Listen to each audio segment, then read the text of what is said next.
एकदमै दुःखद खबर। करिब 6 वर्षदेखि घरेलु कामदारको रूपमा कुवेतमा काम गर्दै आउनुभएकी एकजना नेपाली चेलीले आज टिकटक लाइभमै बसेर आत्महत्या गरेको समाचारले हामी सम्पूर्ण नेपालीहरूलाई स्तम्भद्ध बनाएको छ। मृतकको नाम मिक्ले जुङ्की गङ्गामाया राई खुल्न आएको छ र उहाँ चाहिँ 1 वर्ष अगाडि मात्रै छुट्टीमा घर गएर आउनुभएको र उहाँको श्रीमान चाहिँ हाल रोजगारको सिलसिलामा मलेसियामा रहेको खुल्नमा आएको छ र उहाँ चाहिँ टिकटक लाइभ मार्फत नै रोप्ला क्षेत्रका एक नेपाली युवकसँग प्रेम सम्बन्धमा रहेको र उक्त केटासँग चाहिँ झन्डै 5 लाख बराबरको चाहिँ उहाँहरूको लेनदेन पनि रहेको खुल्नमा आएको छ है।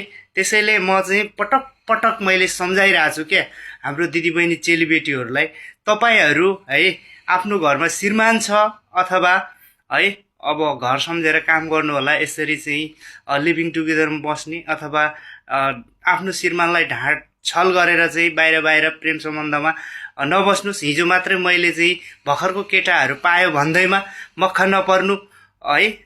त्यो दुध दिउन्जेल भैँसीलाई चाहिँ घरबेटीले राम्रोसँग पाल्छ भनेको भिडियो पनि हालेको थिएँ।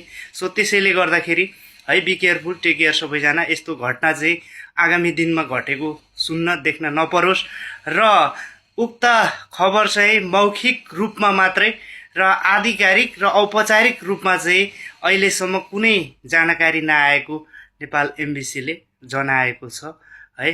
मृत आत्माप्रति हार्दिक श्रद्धाञ्जली। Be careful, take care, bye bye, miss you.